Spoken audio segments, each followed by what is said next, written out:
Hey guys, welcome back to our channel. So thank you first of all for your comments on our last vlog and for the love for Ezra. He appreciates it, we appreciate it. So today's vlog, I'm sure you're probably looking at the title thinking, what on earth is this about? Well guys, it was supposed to be a completely different vlog, but I had a catastrophe today and I just wanted to let you guys into what actually happened. So basically today was the first time I took Ezra out on like a shopping trip. So I went out with my cousins today. We went to go buy like makeup stuff. So this is my first time taking him like on public transport by myself. We took the train and tube to Stratford, Westfield.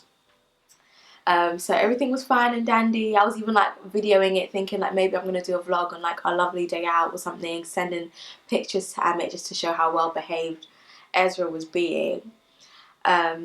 So yeah, we get there and everything, we have lunch, my sister had lunch, and then we met with my cousins, and then we went to the NYX store in Stratford to get some like foundations and concealers. So we're in there for a good while. We're in there for quite some time now. And then all of a sudden, all we hear is like just people screaming, and like I look to the side and literally people are just running into the store. I'm like, oh my god, what the hell is happening? And they're literally like, just run. And then people are just like saying, oh, they had gunshots or whatever. So I'm like, gosh, this is a terrorist attack. So Ezra was sleeping in his pushchair, which was like, I was standing right next to it. So when I saw these people running, I grabbed the pushchair, literally ran with the pushchair, ended up crashing in to like some tables because we were all like trying to run to the back to the staff room or whatever it was. Crashing into some tables. I was like trying to get Ezra out. I'm like, oh my gosh, I don't know who is coming. I don't know what this person has got, but I just need to get my son out of this pushchair. Trying to get him out. And in the panic, like I was thinking, why is he not coming out of the, why can't I get him out of the buggy? Why can't I get him out? I realised I hadn't unbuckled him, but I couldn't, in the panic, I couldn't press the button to unbuckle him. I just didn't know what I was doing. Thank God my cousin Shekinah was there because she's a lot more like under pressure and stuff. She's much calmer than us all. So she came over, quickly just unbuckled him. We took Ezra out. Well, she took Ezra out. I couldn't function. She took Ezra out of the buggy, and we literally left everything. His changing bag was under there. My shopping was in there. I was still holding my products in my hand. We ran to the back, and it was literally like a stampede of people, guys. Like we're all like stuck in this room. The next thing I did was like, I need to call Amit. So I was in the car with my friend driving home, and I got a call from Michelle, and you know I knew she was coming back from Stratford and stuff, so I thought she was just letting me know like, oh, we've left, we're on our way back and stuff. And I answered the call, and all I could hear like a lot of commotion going on, a lot of people moving around, people screaming and stuff, and I thought, whoa, what's going on? And Michelle wasn't even really making sense in the things that she was saying. Like she was telling me, oh, I've forgotten the pushchair, and I was thinking, so, what do you mean you forgot the pushchair? She's like, oh, I don't have the changing bag on me and stuff. And I just waited for her to kind of calm herself down to be able to tell me what was going on and stuff. So I was just saying to myself, I need to call Amit because he needs to know that, look, we're in trouble. Something has happened. We don't know what's going to happen next. So I pick up my phone now. I call him. I'm like, Amit, something has happened. We don't know what it is. Something has happened. But we're all cramped into this room. And Amit's just like trying to ask me what's happened, like what's going on. I'm like, I don't know what's happened. But literally, guys, I was just holding Ezra. Well, my cousin was just holding Ezra. And I was just like, guys, my son.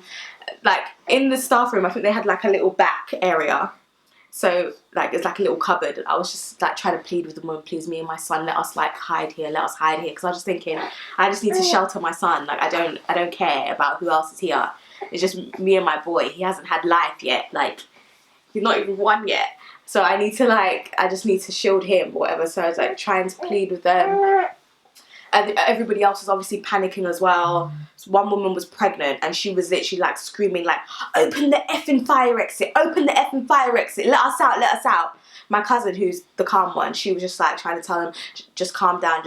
These store people, they don't want to die either. Like they're not just not opening for no reason, but they need to find out what's going on. Because obviously we didn't know if whoever the person was that was doing whatever was in the shop or not. So we're just like, we don't know where's safe to go yet.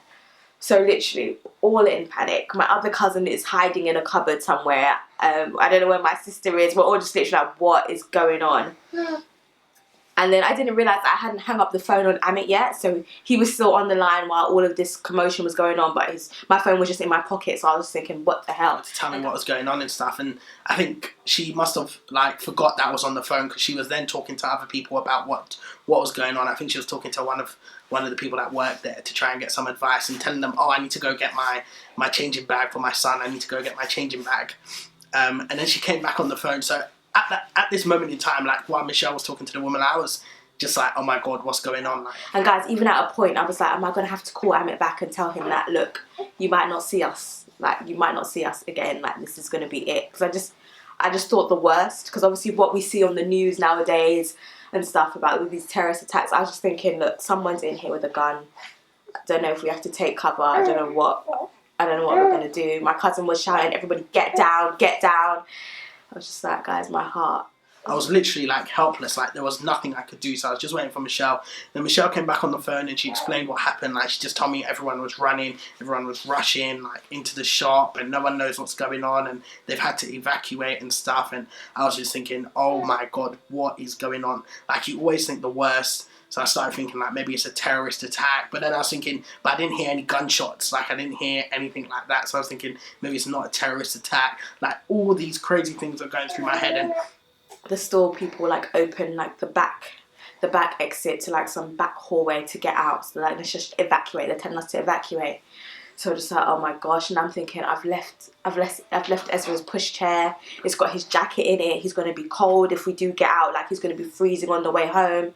The changing bag is in there, and I was trying to run through my head all the contents of the changing bag, thinking, is there anything important in there? Because sometimes I leave my card in there. So I was thinking, oh my gosh, my bank card is in there. What am I going to do? So as I pick up the phone at the time, I was like, I haven't got his jacket. His jacket is in there. He's going to be cold. My cousins are looking at me like, you've got the boy. It's fine. Like, don't even think about the pushchair. Don't think about what's in the bag. But I don't know. I think I was just hysterical at the time. So we go back into this back alley thing. So everyone's still trying to find out what's going on, what we're going to do. And then my sister still had her concealer in her hand that she'd tried on in the store or whatever as well. We're all just like, oh, I was still thinking about this changing bag. So they're like, okay, our store is safe because we've shut the doors now. So they shut the doors. So I was like, okay, let me go in and get the pushchair. I went in to get the pushchair and came out. And obviously my cousin had Ezra, but I couldn't see her. So I was like, where is my son? Where is my son? Where is my son? And she was just walking calmly. I'm like, you need to be in front of me so I can see you, because if there's somebody coming, I need to know that you can run ahead with him. So that's what the situation was. And then all of a sudden, a woman comes out of nowhere with just like a box of salad in her hand, just eating. She's like, nothing's happened. It's just a fire. It's just a fire. Everything's fine. Everything's fine. So we're like, it's all of this for a fire. But meanwhile, our hearts were still like panting, because we were just like, still, we were in the panic. Like people were prepared for death in this situation. People were thinking, look, we're not going to leave this place. People were making phone calls and stuff like. And then all these other crazy thoughts start creeping into your mind, like, oh my God, am I going to see my son again? Like, how must my son be feeling? Like, is he crying? Has he got everything that he needs? Is he okay? Like, all these crazy thoughts start creeping into your head. So even me, like, I was telling Michelle, like, Michelle, where are you? I'll come pick you up from wherever you are. Like, don't catch the train all the way home. I'm coming.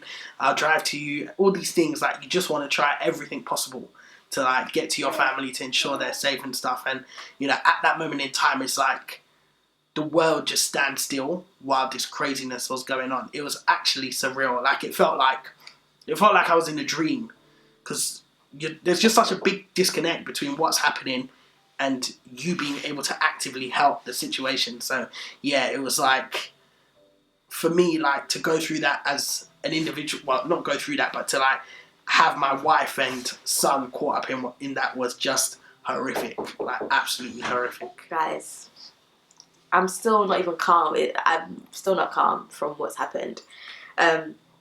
So finally they open their store and say, look, we can exit through we had to go around the back through another store to exit basically.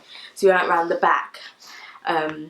And then we were standing outside the front of the store, and they were just like, oh, we're just going to like tidy up the store. Because like the state of the store was just like, in disarray. Like there was products all over the floor, like powders and stuff like smashed across the floor, where like everyone had run into the store, because everyone that was running away from whatever had happened ran into our store. So it was just literally so many people in one small space. Like I was thinking, look, we have to be careful in the sense that like if we're not dying from this terrorist person, we're probably going to die of stampede because of the number of people that are here. So yeah, everything was just in disarray. Like when we're standing outside, you just hear everyone saying, "Oh, I thought it was this, I thought it was that," and then you see the armed police coming. They were quite quick actually, the armed police that came, so that was quite good. But you just see them with their huge guns just walking around. Everyone was just in panic. One guy was like, "I was saying, God, not today, not today. I just got a fresh trim." You're thinking about haircuts, but me too. I was thinking about changing back. So what can you do? But honestly, guys, I just have to thank God, honestly, because I was just sitting afterwards. I was just thinking, like, people have been in these situations, and it has actually been terrorist attack. It has actually been someone is taking people's lives, like, and people have not been able to leave these situations.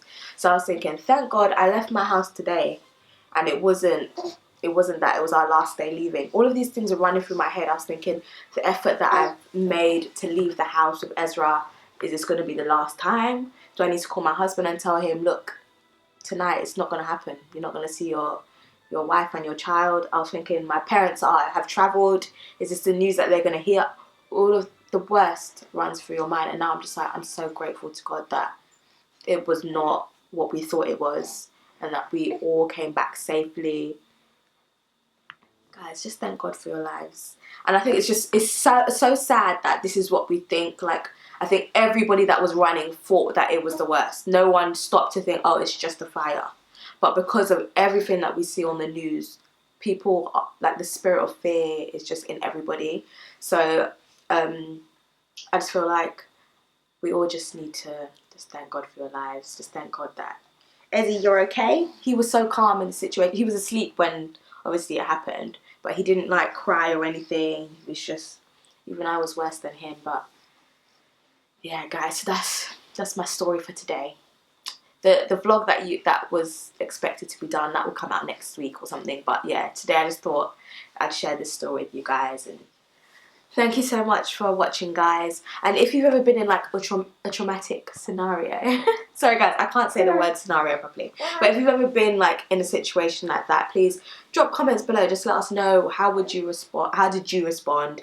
How would you respond if you were to be in such a situation? And yeah, just remember, comment, like, and subscribe. Thank you, guys.